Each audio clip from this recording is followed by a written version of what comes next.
Welcome to Divya Darshan news. నేను సుధా. బులెటిన్ల ముందుగా headlines. పథకాలు ఆపగలరు కానీ మా విజయాన్ని ఆపలేరు.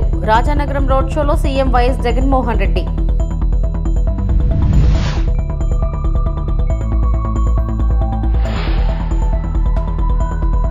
చంద్రబాబు స్క్రిప్ట్ మొత్తం ప్రధాని నరేంద్ర మోడీ చదివారు. మంత్రి గుడివాడ అమర్నాథ్ ధ్వజం.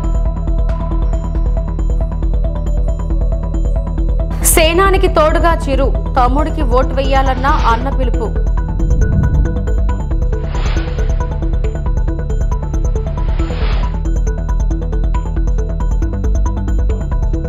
ఆంధ్రప్రదేశ్లోని అనకాపల్లిలో జరిగిన బహిరంగ సభలో ప్రధాని మోడీ ప్రసంగిస్తూ ఆంధ్రప్రదేశ్లోని పేదలకు 24 లక్షల పీఎంఏవై ఇళ్లను మేము అందించాం. కానీ వైఎస్ఆర్ కాంగ్రెస్ ప్రభుత్వం పేదలకు వీటిలో సగం ఇళ్లను కూడా నిర్మించలేకపోయింది. మోడీ పేదల బాధలను తొలగిస్తున్నా వారు కూడా ఆ బాధను అనుభవిస్తున్నారు. అవినీతి లేని చోట పని ఉండదనే ఏకైక ఎజెండా. साथियों, अगर केंद्र सरकार आंध्र प्रदेश में इतना काम कर सकती है तो वाईएसआर कांग्रेस उनकी सरकार क्यों नहीं कर सकती? बीजेपी का मंत्र है development, development, development. YSR Congress का मंत्र है करप्शन, करप्शन, करप्शन। ये विकास के हर कार्य में ब्रेक लगा रहे हैं। हमने विशाखापट्टनम को अलग रेलवे जोन बनाने की मंजूरी दी, लेकिन राज्य सरकार रेलवे मुख्यालय के लिए जमीन नहीं दे रही है। మిత్రులారా, ఆంధ్రప్రదేశ్లో కేంద్ర ప్రభుత్వం అనేక పనులు చేస్తుంది. కానీ వైఎస్ఆర్ కాంగ్రెస్ ప్రభుత్వం ఎందుకు చేయలేకపోతుంది? బీజేపీ మంత్రం అభివృద్ధి, అభివృద్ధి, అభివృద్ధి. వైఎస్ఆర్ కాంగ్రెస్ మంత్రం అవినీతి, అవినీతి, అవినీతి. ఇక్కడ వీళ్ళు అభివృద్ధి పనులకి అనేక రకాల ఆటంకాలు కల్పిస్తున్నారు. మేము విశాఖపట్నం కోసం ప్రత్యేక రైల్వే జోన్ ఆమోదించడం జరిగింది. కానీ రాష్ట్ర ప్రభుత్వం రైల్వే ముఖ్య కార్యాలయం కోసం భూమి ఇవ్వటం లేదు. साथियों, हमने आंध्र प्रदेश के गरीबों के लिए 24 लाख पीएम आवास स्वीकृत किए हैं, लेकिन वाईएसआर कांग्रेस ये सरकार इसके आधे घर भी गरीबों के लिए नहीं बना पाई। मोदी गरीब की पीड़ा दूर कर रहा है, इन्हें उसमें भी पीड़ा है। इनका एक ही एजेंडा है, जहां करप्शन नहीं वहां काम नहीं। చంద్రబాబు స్క్రిప్ట్ మొత్తం ప్రధాని నరేంద్ర మోడీ చదివారని మంత్రి గుడివాడ అమర్నాథ్ మండిపడ్డారు. 5 ఏళ్ల పాటు వైఎస్ఆర్సీపీ ప్రభుత్వంపై మాట్లాడని మోదీ ఇప్పుడు మాట్లాడడం వారి అమాయకత్వానికి నిదర్శనమని అన్నారు. మోదీ ఆరోపణలు ఖండిస్తున్నామని చెప్పారు. వైఎస్ఆర్సీపీ హయాంలో జరిగిన అభివృద్ధి గతంలో ఎన్నడూ జరగలేదని స్పష్టం చేశారు. గతంలో చంద్రబాబుపై మోదీ తీవ్రమైన విమర్శలు చేశారని అమర్నాథ్ ప్రస్తావించారు. పోలవరాన్ని ఏటీఎంలా చంద్రబాబు మార్చుకున్నారని మోదీ విమర్శించారు, గుర్తు చేశారు. బాబే కాదు, మోదీ కూడా యూటర్న్ తీసుకున్నారని మండిపడ్డారు. ఎన్నికల అవసరాల కోసం అబద్ధాలు మాట్లాడుతున్నారని ఆగ్రహం వ్యక్తం చేశారు. ప్రజల సెంటిమెంట్ ప్రకారం స్టీల్ ప్లాంట్ ప్రైవేటీకరణ వెనక్కి తీసుకుంటారని ఆశించినట్టు చెప్పారు. రకంగా మాట్లాడితే వైఎస్ఆర్ కాంగ్రెస్ పార్టీకి నష్టం కలుగుతుంది, జగన్మోహన్ రెడ్డి గారికి ఇబ్బంది కలుగుతుంది అనేటువంటి అభిప్రాయం వాళ్ళకుంటే వారి అమాయకత్వం. ఎట్టి పరిస్థితుల్లో ఈరోజు మోదీ గారు చేసినటువంటి విమర్శలు కానీ లేదా చంద్రబాబు నాయుడు యథావిధిగా రోజు చేసినటువంటి విమర్శలు కానీ తీవ్రంగా ఖండిస్తూ జగన్మోహన్ రెడ్డి గారి పరిపాలన, ఆయన చేసినటువంటి సంక్షేమం, రాష్ట్రంలో జరిగినటువంటి అభివృద్ధి గతంలో ఎన్నడూ జరగలేదనేటువంటి విషయాన్ని గుర్తుపెట్టుకోవాలని చెప్పి సందర్భంగా కోరుతా ఉన్నాం. ఒక విషయానికి భారతీయ జనతా పార్టీ సమాధానం చెప్పాలి. ఇదే 5 ఏళ్ల క్రితం అప్పుడున్నటువంటి తెలుగుదేశం పార్టీ ప్రభుత్వం అప్పుడు ఎన్నికల ప్రచారానికి వచ్చినప్పుడు ఇదే మోదీ గారు చంద్రబాబు నాయుడుని పట్టుకొని పోలవరాన్ని ఏటీఎంలా వాడుకున్నాడు, అనేక రకాలుగా అవినీతి కార్యక్రమాలు చేశారు, అమరావతి ఒక పెద్ద స్కామ్ అని ఇన్ని రకాలుగా మాట్లాడినటువంటి నాయకత్వాలు ఈ రోజుకి వచ్చేసరికి చంద్రబాబు నాయుడు అభివృద్ధి చేస్తాడు, చంద్రబాబు నాయుడు గారిని లేదా కూటమిని గెలిపించండి అని చెప్పడం మొన్నటి వరకు బాబు మాత్రమే యూటర్న్ అనుకున్నాం. ఈరోజు మోదీ గారు కూడా యూటర్న్ తీసుకోవడం అనేటువంటిది చాలా విచిత్రంగా ఉంది. యూటర్న్ బాబు పక్కన యూటర్న్ మోదీ గారు ఈరోజు చంద్రబాబు నాయుడు గారి విషయంలో కానీ వారి కూటమి విషయంలో కానీ కేవలం ఎన్నికల అవసరాల కోసం, రాజకీయ అవసరాల కోసం, కేవలం అధికారం కోసం ఈ రకంగా మాట్లాడడం అనేటువంటిది సమంజసం కాదు. వాస్తవంగా వారు రాష్ట్రానికి సంబంధించి ముఖ్యంగా పోలవరం విషయంలో దాదాపు 22,000 కోట్ల రూపాయలకు సంబంధించి కేంద్ర కేబినెట్ ఆమోదం కోసం దాదాపు 4 కేబినెట్ల నుంచి ఎదురు చూస్తూ ఉన్నాం. ఎందుకు కేంద్ర కేబినెట్ ఆమోదం తెలపట్లేదు? ఎందుకు దానికి క్లియరెన్స్లు ఇవ్వట్లేదు? కేవలం ఎన్నికల అవసరాల కోసం చంద్రబాబు నాయుడు గారు చెప్పారని చెప్పి ఈరోజు అనేక సందర్భాల్లో జగన్మోహన్ రెడ్డి గారితో ఏదో చీకటి ఒప్పందం భారతీయ జనతా పార్టీకి ఉందని చెప్పి విమర్శలు చేసినటువంటి నాయకులు ఇప్పుడు చీకటి ఒప్పందాలు ఎవరితో ఉన్నాయో అనేటువంటిది బహిర్గతమైంది. కేవలం పొత్తులు, రాజకీయ అవసరాలు, ఎన్నికల్లో విజయం సాధించాలి, రాజకీయంగా రేపు లబ్ధి పొందాలి, రేపు అధికారంలోకి రావాలి అనేటువంటి దానికోసం ఈ రకమైనటువంటి విమర్శలు సమంజసం కాదనేటువంటి విషయాన్ని కూడా ఈ సందర్భంగా తెలియజేస్తా ఉన్నా. ప్రధానంగా నేను నిన్న కాక మొన్న మాట్లాడినప్పుడు కూడా వైఎస్ఆర్ కాంగ్రెస్ పార్టీ తరఫున ఉమ్మడి విశాఖపట్నం జిల్లాలో జరుగుతున్నటువంటి సభ ఈ ప్రాంత ప్రజల తాలూకా సెంటిమెంటు, రాష్ట్ర ప్రజల తాలూకా సెంటిమెంటు, విశాఖ ఉక్కు ఆంధ్రుల హక్కు అనేటువంటి నినాదంతో సాధించుకున్నటువంటి విశాఖపట్నం స్టీల్ ప్లాంట్ ప్రైవేటీకరణకి వ్యతిరేకంగా జరుగుతున్నటువంటి పోరాటం 1180 రోజులుగా జరుగుతున్నటువంటి పోరాటానికి కనీస గౌరవం ఇస్తారు. ఇప్పటికన్నా ఇక్కడ ఉన్నటువంటి ప్రజల తాలూకా సెంటిమెంట్ తెలుసుకొని తీసుకున్నటువంటి నిర్ణయాన్ని వెనక్కి తీసుకుంటాం, ప్రైవేటీకరణ చెయ్యం, ప్రైవేటైజేషన్ ఆలోచన మానుకుంటాం అనేటువంటి మాట చెప్తారని చెప్పి ఆశించాం. అవసరమైతే ఆ నిర్ణయం తీసుకుంటే అవసరమైతే గాజువాక సీటును కూడా వారికి త్యాగం చేద్దాం, వారికి ఇచ్చేద్దాం, వారి కూటమికి వదిలేద్దామని చెప్పి అవసరమైతే పోటీ నుంచి తప్పుకుందామని చెప్పి కూడా నేను ప్రకటన చేశాను. దాదాపు 72 గంటల సమయం ఇచ్చాం. వారు వచ్చి కనీసం స్టీల్ ప్లాంట్ పేరు కూడా ఎత్తల. పక్కన ఉన్నటువంటి చంద్రబాబు నాయుడు ఇప్పటికీ నేను పోరాటం చేస్తాను అని చెప్తున్నటువంటి ఈ తెలుగుదేశం పార్టీ నాయకులు ఇప్పటికీ కూడా కనీసం స్టేజ్ మీద ప్రధానమంత్రి గారిని ఈ నిర్ణయాన్ని వెనక్కి తీసుకోండి అని చెప్పి అడిగేటువంటి మాట కూడా మాట్లాడకపోవడం అనేటువంటిది చాలా శోచనీయం. వారి తాలూకా చిత్తశుద్ధి ఏంటో, వారి తాలూకా ఆలోచనలేంటో ఒక్కసారి గమనించమని చెప్పి రాష్ట్ర ప్రజలందరినీ కూడా కోరుతా ఉన్నా. ఇక రైల్వే జోన్ విషయంలో కానీ రాష్ట్రానికి సంబంధించిన ప్లాన్ టైటిలింగ్ యాక్ట్ కు మీ పొలానికి సంబంధం ఏంటి అని ఐఏఎస్ అధికారి పివి రమేష్ ను వైఎస్ఆర్సీపీ అధికార ప్రతినిధి మాజీ మంత్రి పేర్ని నాని ప్రశ్నించారు.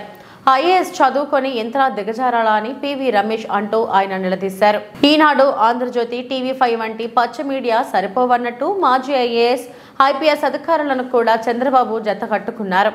వైఎస్ జగన్మోహన్ రెడ్డి గారు విపరీతమైన విషయం చిమ్మి కుట్రతో అధికారంలోకి రావాలని చంద్రబాబు ఇలాంటి ప్రయత్నం చేస్తున్నాడని పేర్ని నాని మండిపడ్డారు. తాడేపల్లిలోని వైఎస్ఆర్సీపీ కేంద్ర కార్యాలయంలో పేర్ని నాని మీడియాతో మాట్లాడారు. ఈ పొలం కరెక్ట్గా అది వ్యవసాయ భూమి అయి ఉండి, రాళ్లు పాతుండి, లేకపోతే గట్లుండి, మీ పొలం మ్యూటేషన్ లేకపోతే, డిస్ప్యూట్ లేకుండా ఉంటే, మ్యూటేషన్ జరగకుండా ఉంటే అది తప్పు. ల్యాండ్ టైటిలింగ్ యాక్ట్కి అసలు మీ పొలానికి సంబంధం ఏంటి అంటే, మీరు చంద్రబాబు పంచన చేరి విఘ్నులయ్యండి ఐఏఎస్ చదువుకుని ఇంత పచ్చిగా, దుర్మార్గంగా, ఇంత రాజకీయాల కోసం దిగజారి మీలాంటి వాళ్ళు ఈ రకంగా భావ ప్రకటన చేయటం, ఇది మీరు ఇంత విఘ్నులయ్యండి దేశానికి కావాల్సినటువంటి ఐఏఎస్ ఉద్యోగం చేసి రిటైర్ అయిన తర్వాత మీరు ఈ రకంగా విషం చెమ్మటం ఎంతవరకు మీకు విఘ్నత? అది బట్ ఇది మీకు చంద్రబాబు నాయుడు కోసం మీరు ఏ డ్యాన్స్ కట్టమంటే ఆ డ్యాన్స్ కడుతున్నారు, ఏ ట్వీట్ చేయమంటే అటు ట్వీట్ చేస్తారు. చంద్రబాబు కోసం, చంద్రబాబుకి అధికారం సంపాదించడం కోసం మీరు ఈ రకంగా తప్పుడు ప్రకటన చేయటం, జగన్మోహన్ రెడ్డి గారి ప్రభుత్వం మీద విషం చెమ్మటం అనేది ఇది కడు దుర్మార్గమైన చర్య అని చెప్పని మీ చర్యని ఖండిస్తూ ఖచ్చితంగా మీరు విన్నకోట గ్రామం ఒకసారి రండి, ఆ చెరువు దగ్గర కూర్చోండి, ఏం జరుగుతుందో, ఖాళీ చెరువు ఉందా లేదా, ఇవాళ నీళ్లు పెట్టకుండా అధికారులు వీఆర్ఓని కాపలా పెట్టి మీకోసమే, మీ డిస్ప్యూట్ తేల్చడం కోసమే గడిచిన 3 నెలల నుంచి ఆ చెరువుల నుంచి నీళ్లు బయటికి తోడి ఆ బురద ఎండేదాకా కూడా వెయిట్ చేస్తున్నారా లేదా? రేపు పోలింగ్ అయిపోయిన తర్వాత అధికారులందరూ కూడా ఇంటిమేట్ చేశారు మీ అందరికీ, మీ గుమస్తా గారికి, పోలింగ్ అయిపోయిన తర్వాత వచ్చి సర్వే చేస్తామని చెప్పడం జరిగింది. ఇప్పటికీ ఆ 70 ఎకరాల మధ్యలో 70 చిల్లర ఎకరాల మధ్యలో ఒక 3 ఎకరాల 26 సెంట్లు ఎంతో ఆవుల దొడ్డి అని చెప్పని, ఆవుల దొడ్లో 3 ఎకరాల చిల్లర ఎర్లియర్ సర్ప్లస్ ల్యాండ్ని పంచిపెట్టినటువంటి భూమి డిస్ప్యూట్ ల్యాండ్ కూడా ఉంది. ఎవరికాళ్ళు దాన్ని క్లెయిమ్ చేస్తున్నారు. మీతో ఉన్నటువంటి 25 మంది రైతులు కూడా అది మాదంటే మాదని క్లెయిమ్ చేస్తున్నారు. ఈ రకంగానటువంటి హిస్టరీ మీ నాన్నగారు మీకు అప్పచెప్పిన ఆస్తికి ఉంటే, ల్యాండ్ టైటిలింగ్ యాక్ట్ వల్ల నాకు బదిలీ అవ్వట్లేదు, మ్యుటేషన్ అవ్వట్లేదని మీ మాటని ఇంత దిగజారటం అనేది అవసరమే ఇక రమేష్ గారు అని చెప్పని మిమ్మల్ని ప్రశ్నిస్తున్నాను.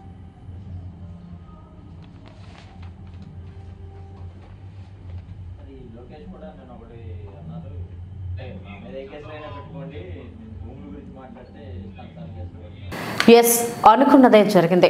జనసేన అధ్యక్షుడు పవన్ కు మద్దతు తెలిపారు మెగాస్టార్ చిరంజీవి.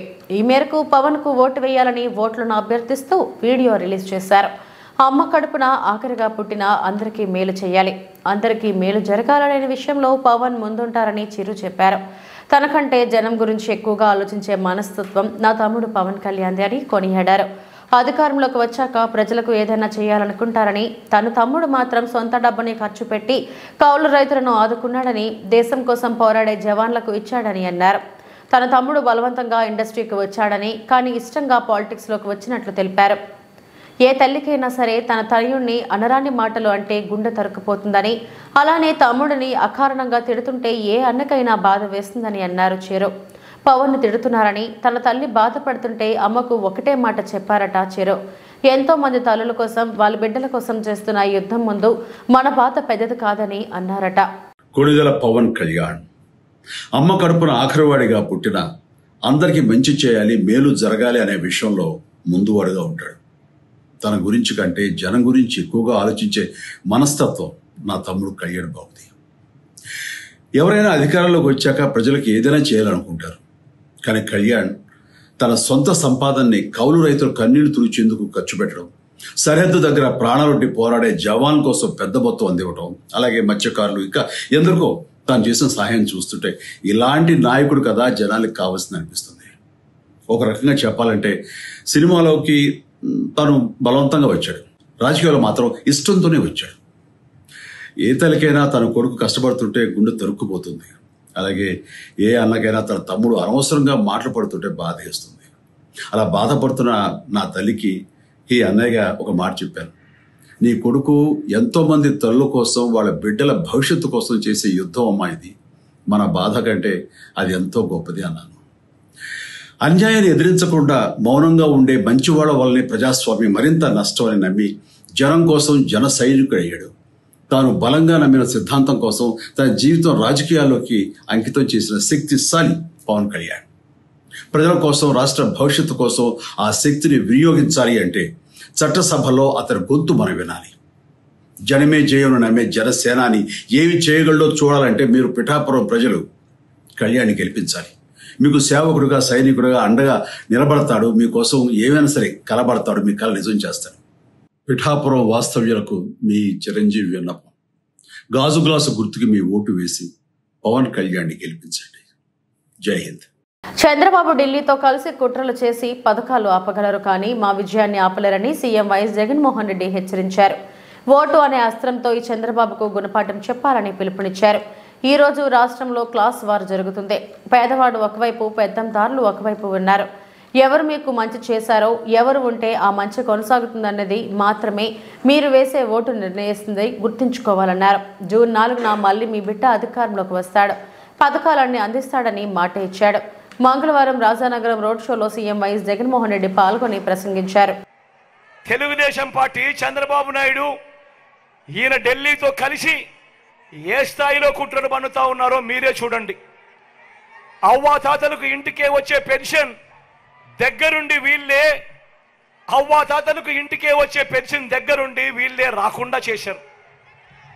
నేను అడుగుతా ఉన్నా, అవ్వాతాతలకు ఇన్ని నెలలుగా, ఇన్ని సంవత్సరాలుగా మీ జగన్ అవ్వాతాతలకు ఇంటికి నేరుగా పెన్షన్ పంపిస్తా ఉన్నాడు. ఎన్నికలకు 2 నెలల ముందు చంద్రబాబు నాయుడు కుట్రలు పన్ని ఆ అవ్వాతాతలకు ఇంటికే వచ్చే పెన్షన్ రాకుండా చేస్తే ఆ అవ్వాతాతలు రెట్టించిన ఉత్సాహంతో జగన్కు ఓటు వేయరా అని అడుగుతా ఉన్నాడు మీ బిడ్డ. కుట్రలు పన్నుతూ, కుతంత్రాలు పన్నుతూ జగన్ ఏదైతే బటన్లు నొక్కాడో, చివరిలో జగన్ ఏదైతే బటన్లు నొక్కాడో ఆ బటన్లు నొక్కిన సొమ్మును కూడా నా అక్క చెల్లెమ్మల కుటుంబాలకు రాకుండా ఢిల్లీ వాళ్ళతో వీళ్ళంతా కుట్రలు చేస్తూ అడ్డుకునే కార్యక్రమం చేస్తా ఉంటే సాక్షాత్తు మీ జగన్ ఒక ముఖ్యమంత్రిగా ఏకంగా కోర్టుకు వెళ్ళి జరుగుతా ఉన్న అన్యాయాన్ని ప్రశ్నిస్తూ కోర్టులో కేసులు వేసే పరిస్థితిలోకి ప్రజాస్వామ్యం దిగజారిపోయింది అంటే వీళ్ళని ఏమనాలి అని చెప్పి అడుగుతా ఉన్నాను. ఈ సందర్భంగా ఈరోజు మీ జగన్ బటన్లు నొక్కినేటివన్నీ కూడా ఈరోజు ఎన్నికలు వస్తున్నాయని కొత్తగా నొక్కినేటివి కాదు. జగన్ ఈరోజు బటన్లు నొక్కినేటివన్నీ కూడా ఈ 5 సంవత్సరాలలో ప్రతి సంవత్సరం జగన్ బటన్లు నొక్కుతూ నొక్కుతూ నొక్కుతూ నొక్కుతూ నొక్కుతూ ఉన్న స్కీములకే బటన్లు నొక్కాడు జగన్. కొత్తగా వచ్చినేటివి కాదు. వీటికి అసెంబ్లీలో బడ్జెట్ ద్వారా ఆమోదం కూడా తెలిపినేటివి. వాళ్ళు అటువంటివి 60 నెలల కథ దేవుడెరుగు 57 నెలలు కాకమునిపే జగన్ను కట్టడి చేయడం కోసం ఢిల్లీతో కుట్రలు పన్ని ఆ బటన్లు నొక్కిన సొమ్మును నా అక్క చెల్లెమ్మల కుటుంబాలకు రాకుండా అడ్డు తగిలే దౌర్భాగ్యపు పరిస్థితిలోకి వీళ్ళంతా దిగజారిపోయారు అని అంటే ఆలోచన చేయమని అడుగుతా ఉన్నా. నేను ప్రతి అక్క చెల్లెమ్మకు చెప్తా ఉన్నాను, వారి కుటుంబ సభ్యులకందరికీ కూడా చెప్తా ఉన్నది ఒకటే, ఇన్ని సంవత్సరాలు, ఇన్ని నెలలు ఏ పథకం ఎప్పుడు ఇస్తుందో, ఏ పథకం ఎప్పుడు వస్తుందో మొట్టమొదటిసారిగా రాష్ట్ర చరిత్రలో ఎప్పుడు జరగని విధంగా మీ జగన్ ఏకంగా ఒక క్యాలెండర్ ఇచ్చి ఏ నెలలో ఏ పథకం వస్తుంది అని చెప్పి ఇచ్చిన పాలన ఎప్పుడైనా జరిగింది అని అంటే అది మీ బిడ్డ పాలన కాదా అని అడుగుతా ఉన్నా. మరి ఇన్ని నెలలు, ఇన్ని సంవత్సరాలు మీ జగన్ క్రమం తప్పకుండా క్యాలెండర్లో చెప్పిన విధంగా ప్రతి నెల ఇస్తూ పోతా ఉన్న మీ జగన్కు ఇబ్బందులు పెట్టడానికి చివరిలో కట్టడి చేస్తే మాత్రం నా అక్క చెల్లెమ్మల కుటుంబాలు ఊరుకుంటారా అని అడుగుతా ఉన్నాడు మీ బిడ్డ. రామచంద్రాపురం కూటమి అభ్యర్థి వాసంశెట్టి సుభాష్ నోరు అదుపులో పెట్టుకోవాలని అమలాపురం వైసీపీ నాయకులు హెచ్చరించారు. అమలాపురం వాసల్ల గార్డెన్స్ లో ఏర్పాటు చేసిన విలేకరుల సమావేశంలో వైసీపీ శెట్టిబలిజ నాయకులు మాట్లాడుతూ అమలాపురంలో ఉన్న శెట్టిబలిజ నాయకులు బ్రోకర్లని సంబోధించిన సుభాష్, మొన్నటి వరకు వైసీపీ పార్టీలో ఉన్న సుభాష్ కుటుంబ సభ్యులు కూడా బ్రోకర్లే అని వారు ప్రశ్నించారు. అమలాపురంలో వైసీపీ రాష్ట్రంలో వైసీపీ 170 సీట్లు గెలిచినట్టేనని సుభాష్ వ్యాఖ్యానించారు. అని రాష్ట్రంలో ఖచ్చితంగా వైసీపీ గెలుస్తుంది, అందుకు అమలాపురం శెట్టిబలిజలు విశేష కృషి చేయడం జరుగుతుందని సుభాష్ కులాల మధ్య చిచ్చిపెట్టి కులాన్ని అడ్డుపెట్టుకుని పబ్బం గడుపుకుంటున్నారని మండిపడ్డారు. కార్యక్రమంలో ఎమ్మెల్సీ కుడుపూడి సూర్యనారాయణరావు, సంసాని బుల్లినాని, చెల్లిపోయిన శ్రీను తదితరులు పాల్గొన్నారు. రామచంద్రాపురం తెలుగుదేశం పార్టీ అభ్యర్థిగా పోటీ చేస్తున్న స్థానికుడు శ్రీ వాసంశెట్టి సుభాష్ గారు అమలాపురం నియోజకవర్గంలో శెట్టిబలిజ ఆత్మీయ సమావేశం అని పెట్టి ఇప్పటి వరకు ఆయన తండ్రి గారు, ఆయన తాతగారు నుంచి ఉన్నటువంటి స్థానికంగా ఉన్నటువంటి శెట్టిబలిజ సంఘ పెద్దలని బ్రోకర్లుగా అభివర్ణించడం ఎంత మాత్రం తగదని అమలాపురం నియోజకవర్గ శెట్టిబలిజ సంఘం తరఫున మేము తీవ్రంగా ఖండిస్తూ ఉన్నాం. నిన్నటి వరకు కూడా నీ తాతగారు కానీ నీ తండ్రి గారు కానీ అమలాపురం శెట్టిబలిజ సంఘ పెద్దలే. మరి బ్రోకర్లుగా నువ్వు అభివర్ణించినందులో వాళ్ళకు కూడా మాట చెందుతుందేమో ఒకసారి విజ్ఞతతో ఆలోచించి మాట్లాడాలని ఈ సందర్భంగా ప్రత్యేకంగానే తెలియజేస్తూ ఉన్నాను. మరి నీకు రామచంద్రాపురంలో ఒక పార్టీ శాసనసభ్యుడిగా పోటీలోకి అవకాశం ఇచ్చింది. మరి నువ్వు అక్కడ క్యాన్వర్సింగ్ చేసుకోక అమలాపురం వచ్చి అటు గన్నవరం వచ్చి నువ్వు పార్టీ తరపుని ఒక చక్కగా ఆ అభ్యర్థికి ఉపయోగపడే విధంగా నీ సామాజిక వర్గానికి మిగతా సామాజిక వర్గాలు తోడే విధంగా మాట్లాడమని అధిష్టానం మీకు పంపిస్తే నువ్వు ఇక్కడికి వచ్చి నువ్వు నీ సొంత కులస్తుల పెద్దల్ని బ్రోకర్లుగా మాట్లాడితే రేపు రామచంద్రాపురం నియోజకవర్గంలో సెట్టిబల్య కమ్యూనిటీ పెద్దలు గమనిస్తూ ఉంటారు, రామచంద్రాపురంలో మిగతా సామాజిక వర్గ ప్రజలు గమనిస్తూ ఉంటారు. మరి నిన్ను వాళ్ళు ఏ విధంగా ఎన్నుకుంటే వాళ్ళకి నువ్వు ప్రజాసేవలో కులరహితంగా ఏ విధంగా పరిపాలిస్తావు అని చెప్పేసి ఈ సందర్భంగా నువ్వు ఒకసారి ఆలోచన చేసుకోమని ఈ సందర్భంగా నేను తెలియజేస్తా ఉన్నా. మరి రామచంద్రాపురంలో నువ్వు పోటీ చేస్తుండగా మరి అమలాపురంలో వచ్చి నిన్న మీరు మాట్లాడిన మాటలో నెగ్గినా ఓడినా వెంట్రుకు కూడా పీకలేవు. ఇదేంటిది? ప్రజాస్వామ్యంలో వెంట్రుకలు పీకటాలో ఏమిటిది? ఈ యొక్క విధానాలకి ప్రజాస్వామ్యంలో తావు లేదు. మరి రామచంద్రపురం నియోజకవర్గ ప్రజలందరూ కూడా ఈ యొక్క అభ్యర్థి యొక్క వ్యక్తిత్వం గమనించాలని ఈ సందర్భంగా నేను ప్రత్యేకంగా అమలాపురం సీటు గెలిస్తే రాష్ట్రంలో 175 సీట్లు వైఎస్ఆర్సీపీ గెలుచుకుంటుందని చెప్పారు. ఖచ్చితంగా రాష్ట్రంలో 175కి 175 మా జగన్మోహన్ రెడ్డి గారి టార్గెట్ అని అది ఖచ్చితంగా అమలు జరుగుతుందని మేము ఈ సందర్భంగా సవినయంగా నీకు తెలియజేస్తూ ఉన్నాం. మరి ఇంకో విధంగా అమలాపురంలో వైసీపీ పెద్ద మనుషులు బ్రోకర్ వ్యవస్థ నడుపుతున్నారని చెప్తారు. మరి నువ్వు ఏ ఒక్కటైనా సరే అమలాపురంలో వైసీపీలో ఉన్నటువంటి పెద్దలు సెట్టిబల్య కులస్తులు బ్రోకర్లుగా నీకు ఏ యొక్క సమాచారం ఉంది? మాకున్న సమాచారం వరకు నీ దగ్గర ఎంతమంది ఉన్నారో ఏంటన్నది మాకు అవకాశం వస్తే తప్పకుండా చెప్తాం. కానీ సాటి కులస్తుడిగా మేము అంత దిగజారి మాట్లాడలేమని ఈ సందర్భంగా నీకు ప్రత్యేకంగా తెలియజేస్తా ఉన్నాం. మరి మన సంఘ పెద్ద దొమ్మేటి వెంకటరెడ్డి గారి విగ్రహాన్ని రాత్రి ఎందుకు పెట్టవలసి వచ్చిందని? దొమ్మేటి వెంకటరెడ్డి గారి విగ్రహం హై స్కూల్ సెంటర్లో నడిబొడ్డులో పెట్టడం జరిగింది.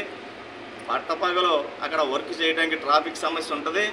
అది రాజమార్గంలో మున్సిపల్ కౌన్సిల్ తీర్మానం తీసుకుని పెట్టడం జరిగింది, కానీ అది ఇంకో విధంగా కాదు. మరి దొమ్మేటి వెంకటరెడ్డి గారి విగ్రహాన్ని పెట్టడంలో నీకున్న అభ్యంతరం ఏంటి? మరి నువ్వు వనభోజనాలు పెట్టినప్పుడు అదే దొమ్మేటి వెంకటరెడ్డి గారి ఫోటో వేసుకుని కుప్పంలో వైఎస్ఆర్ కాంగ్రెస్ పార్టీ రీజనల్ కోఆర్డినేటర్ పెద్దిరెడ్డి రామచంద్రారెడ్డి పర్యటన ఎన్నికల నేపథ్యంలో ప్రచారంలో పాల్గొన్న పెద్దిరెడ్డి రామచంద్రారెడ్డి ఈ 3 రోజులు నిర్విరామంగా ప్రచారంలో పాల్గొనాలని కేడర్కి పిలుపు.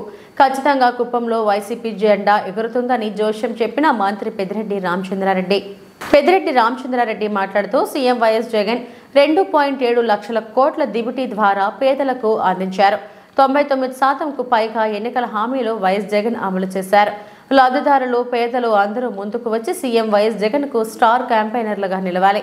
ముఖ్యమంత్రి వైఎస్ జగన్ నిరంతరం అభివృద్ధి సంక్షేమం ద్వారా అనేక మందికి సేవ చేశారు. 5 ఏళ్ల కష్టానికి ప్రతిఫలంగా సీఎం వైఎస్ జగన్ కు మనం అందించేది ఒక ఓటు మాత్రమే. అంతా స్టార్ క్యాంపెయినర్గా ముందుకు వచ్చి ప్రతి ఇంటికి వెళ్లి ప్రభుత్వం చేసిన మంచి పనిని వివరించాలని, 14 ఏళ్లు ముఖ్యమంత్రిగా ఉండి కుప్పంకి చంద్రబాబు ఏమి చేశారు, ఆంధ్రినివా కాలువ పూర్తి చేసి కుప్పంకు నీరు అందించిన చంద్రబాబు అండ్ కో విమర్శలు చేస్తున్నారు. కుప్పం మున్సిపాలిటీతో పాటు మేము రెవెన్యూ సబ్ డివిజన్ను ఏర్పాటు చేశాం. ఎంపీ రెడ్డప్ప కుప్పం ప్రాంతంలో 35 సెల్ ఫోన్ టవర్లు ఏర్పాటు చేయించారు. 5 ఏళ్ల పాటు కుప్పంలో భరత్ చాలా కష్టపడ్డారు. కుప్పంలో ఒక బీసీని గెలిపించాల్సిన అవసరం మనందరికీ ఉంది. భరత్ గెలిస్తే మంత్రి అవుతారు. ఒక్కసారి బీసీ నియోజకవర్గమైన కుప్పంలో మాకు ఓటు వేయాలని కోరుతున్నామని తెలియజేశారు. 4% అమలు చేయడం జరిగింది. నేను ఏదైతే లబ్ధి పొందిన కుటుంబాలకు సంబంధించిన సభ్యులందరినీ కూడా కోరుతా ఉన్నాను, మీరందరూ కూడా 5 సంవత్సరాలు మీకు అండగా నిలిచాడు. కులం చూడకుండా, మతం చూడకుండా, ప్రాంతం చూడకుండా, పార్టీలు చూడకుండా కేవలం పేదరికాన్నే ఒక కొలబద్దగా తీసుకొని జగన్మోహన్ రెడ్డి గారు అన్ని సంక్షేమ ఫలాలు అన్ని కుటుంబాలకు అందించారు. ఇక్కడ జన్మభూమి కమిటీలు లేవు, వారికి కావాల్సిన వారికే చేసుకునే పరిస్థితి తెలుగుదేశం పార్టీలో ఉన్నప్పుడు మాదిరి లేదు. కేవలం పేదరికాన్నే కొలబద్దగా తీసుకొని అన్నీ కూడా చేయడం జరిగింది. మరి పేదలందరూ కూడా ఈరోజు ముందుకు వచ్చి జగన్మోహన్ రెడ్డి గారి తరఫున స్టార్ క్యాంపెయినర్లుగా మీరందరూ కూడా క్యాంపెయిన్ చేయాలని చెప్పి వారికి అండగా నిలవాలని చెప్పి జగన్మోహన్ రెడ్డి గారికి నేను మిమ్మల్ని అందరినీ కూడా కోరుకుంటా ఉన్నాను. ఈరోజు రాష్ట్రం మొత్తం మీద ఏ ముఖ్యమంత్రి గతంలో చేయనంతగా ఈ రాష్ట్రంలో ఉన్న ప్రతి పేదవాడికి కూడా ప్రతి పేద కుటుంబానికి కూడా అనేక రకాల లబ్ధి చేకూర్చిన వ్యక్తి జగన్మోహన్ రెడ్డి గారు. వారు ముఖ్యమంత్రిగా నిరంతరం సంక్షేమం మీదే కాకుండా అభివృద్ధి మీద రెండు కళ్ళుగా అభివృద్ధి సంక్షేమం రెండు కళ్ళుగా తీసుకొని ఈ రాష్ట్రానికి అనేక రకాల సేవలు అందించారు. మన కుటుంబాలకు అనేక రకాల సేవలు అందించారు. మనం అందరూ కూడా ప్రతిఫలంగా ఆయన అడిగేది 5 సంవత్సరాలకు ఒకసారి ఓటు అడుగుతాడు. మరి దాన్ని మనం ఇచ్చి తప్పనిసరిగా మనం ఈ రాష్ట్రంలో తిరిగి జగన్మోహన్ రెడ్డి గారు ముఖ్యమంత్రి అయి తిరిగి ఇలాంటి పాలన రాబోయే 5 సంవత్సరాల్లో కూడా కొనసాగాలని భావించి అందరూ కూడా పవన్ కళ్యాణ్ పిఠాపురంలో 1,00,000 ఓట్ల మెజార్టీతో గెలుస్తారని, రాష్ట్రంలో కూటమి అభ్యర్థులు 136 శాసనసభ స్థానాలను అలాగే ఎక్కువ శాతం పార్లమెంట్ స్థానాలను కైవసం చేసుకుంటారని, పవన్ కళ్యాణ్ గెలుపు ఖాయమని సినీ యాక్టర్ పృథ్వీరాజ్ తన అభిప్రాయాన్ని వెల్లడించారు. తిరుపతి ప్రెస్ క్లబ్లో సోమవారం సాయంత్రం ఆయన మీడియా సమావేశంలో మాట్లాడారు. రాష్ట్రంలో కూటమి ప్రభుత్వం తప్పక వస్తుందని, తను చంద్రబాబు నాయుడు ఆశీస్సులతో తిరుమల తిరుపతి దేవస్థానం ఏసీబీసీకి చైర్మన్ తప్పకుండా అవుతానని ఆయన ఆశాభావం వ్యక్తం చేశారు. ల్యాండ్ టైటిలింగ్ యాక్ట్ను కూటమి రాగానే రద్దు చేస్తామని ఆయన పేర్కొన్నారు. చంద్రబాబు నాయుడు అధికారంలోకి రాగానే సంక్షేమ పథకాలను తీసేస్తారని, తప్పుడు సమాచారాన్ని ప్రజలకు తీసుకువెళ్తున్నారని, అది వాస్తవం కాదని, పథకాలను మరింత రెట్టింపు చేసే ప్రజలకు అందిస్తామని ఆయన పేర్కొన్నారు. విలేకరుల సమావేశంలో టీడీపీ నగర అధ్యక్షుడు పాటికుట్ట శంకర్ నారాయణ, జనసేన పార్టీ నాయకులు పాల్గొన్నారు. ముద్రగడానికి దండం పెడతాంరా, నువ్వు ఏ జాతికి చెందినోడివి? కాపు జాతి అన్నాడు. కాపు జాతి అంటే ఎవడైనా సరే కులం పేరు చెప్పుకుని మేము కాపులమే, కులం పేరు చెప్పుకుని మాకేం వేషాలు రాలా. పవన్ కళ్యాణ్ గారు ఆయన రాసిన ప్రేమలేఖకి స్పందించలేదు. పవన్ కళ్యాణ్ గారు పాపం ఆయనకి పెన్లో ఇంకైపోయింది. హరిరామ్ చౌంగ గారు ఇంట్లో కూర్చున్నాడు. ఈయన మొదలెడుతున్నాడు ప్రేమలేఖలు. ఇప్పుడు ఏంటంటే మొలతాడు కట్టినోడు, లాగోలు వేసుకున్నాడు, రాజకీయం అన్నాడు. అక్కడితోటి సరే ఏదో పెద్ద ఆయన ఏదో మాట్లాడుతున్నాడు. మళ్ళీ ఇంకా దానికి తగ్గట్టు పవన్ కళ్యాణ్ గారిని తరిమి కొట్టండి, సినిమా వాడిని తరిమి కొట్టండి అన్నాడు. విశ్వవిఖ్యాత నట సార్వభౌమ నందమూరి తారక రామారావు గారు గవర్నమెంట్లో ట్రాన్స్పోర్ట్గా పనిచేసిన చరిత్ర ఈ రెడ్డి కాపుది. తలుపులన్నీ వేసేసి గండబెట్టి కూర్చుంటాడు. ఈసారి గండబెట్టి కూర్చుంటే పలకరించడానికి కూడా ఎవడు రాడు. కాపులు అనేవాడు ఎవడో లేడు. ఇక్కడ పలకరించడానికి ఎవడు రాడు. సొంత ఇంట్లో ఆయన అంబటి శ్యాంబాబు అని మా మీద పడి ఏడిచాడు. నాతోటి త్రివిక్రమ్ గారు ఫోన్ చేసి సముద్రగని గారు ఒకటే మాట అన్నారు, ఒక 1 మినిట్ క్యారెక్టర్ అయ్యేది, 1 సెకండ్ ఉంటుందేమో అని అంటే నేను చేస్తానండి అంటే ఏంటి ఆ క్యారెక్టర్ అని అడిగా. నేను చెప్పిన మాటలు అల్లుడు చెప్పాడు. ఒక దుర్మార్గుడు, ఒక దగులుబాజీ, ఒక లేకి పనులు చేసే ఎదవ, అలాంటి దరిద్రమైన బాధ్యత లేని ఒక ఉన్నతమైన పదవి ఇస్తే దాన్ని పట్టించుకొని ఒక ఎదవ క్యారెక్టర్ అండి మీరు చేస్తారంటే ఒక ఫ్రేమ్ అయినా నేను చేస్తానన్నా. నేను చేశాక నా డ్యాన్స్ పృథ్వీ గారు వేశారు. నువ్వేమన్నా మెగాస్టారా రా, నీ డ్యాన్స్ మేము ఇమిటేట్ చేయటానికి? వాడు ఒక దగులుబాజీ ఎదవ, ఆడు పనికి మళ్ళీ ఎదవ. ఆ ఇరిగేషన్ మినిస్టర్ చేశారు. ఆడికి ఏమొచ్చండి అసలు? పొట్ట పొడిస్తే అమ్మట్ రాంబాబు అని రాయమనండి ఇంగ్లీష్లో. ఇప్పుడు రింగ్ రాణి రోజా గురించి డైమండ్ రాణి. మేము ఇక్కడ కాలేజీలో చదువుకున్నాం. మాకు చాలామంది ఫ్రెండ్స్ నగిరిలో ఉన్నారు. ఎక్కువ మంది తమిళన్స్ ఎక్కువ ఉన్నారు, నగిరి వ్యాపారస్తులు. ఈవిడేమో గుడ్ మార్నింగ్ ఎలా అనొచ్చు, ఇలాగ పైకి జన సైనికులను రెచ్చగొట్టాకి గుడ్ మార్నింగ్ అని ఎలా ఉంది. మరి ఈవిడొచ్చి చంద్రబాబు నాయుడు గారు ఒక దరిద్రుడు జైల్లో ఉంటే ఇంకో దరిద్రుడు సపోర్ట్ చేశాడని పవన్ కళ్యాణ్ గారిని నువ్వు మాట్లాడితే నీ విఘ్నత ఆడదానం కాబట్టి ఇంకంతకన్నా ఎక్కువ మాట్లాడకుండా వదిలేసాం మేము. ఒకటే ఆవిడ మినిస్టర్ అయితే మేమందరం ఆ గదిలో రోజా గారు వస్తున్నారండి అని చిరంజీవి గారు అంటే మేమందరం వెళ్ళి మినిస్టర్ ఎవరో అనుకుని ఈమె వస్తుందంటే మేమందరం గదిలోకి వెళ్ళి కూర్చున్నాం. మేమందరం చూడకూడదని. అన్నయ్య పాపం మంచి హృదయంతో ఆవిడకి పట్టుబట్టలు పెట్టి భార్యాభర్తలు ఆశీర్వదించి వాళ్ళకి భోజనం పెట్టి పంపిస్తే నెక్స్ట్ డే ఈ డైలాగు, పవన్ కళ్యాణ్ గారు గాడిద లాంటోడు, 55 ఏళ్ళు ఉన్నాయి అంది. నీ ముడ్డు కింద నీకు 52 ఉన్నాయి కదా తల్లి. నీకు ఎప్పుడు చూసినా ఇప్పుడు ఎవరైనా మనం అన్నదమ్ముల్ని రాయలసీమలో కానీ ఎక్కడైనా ఆంధ్రప్రదేశ్లో కానీ ఎక్కడైనా సరే అన్నదమ్ములు చూస్తే అన్న బాగున్నాం అన్న అంటాం మనం. ఆనందం చూడాలనుకున్న వాళ్ళందరూ భోగమంతులంతా పోతున్నారు. ఇప్పుడు మొత్తం ఖాళీ. నేను ఒక యాడ్ చేశాను. ఈ వార్తలు ఇంతటితో సమాప్తం. నమస్తే.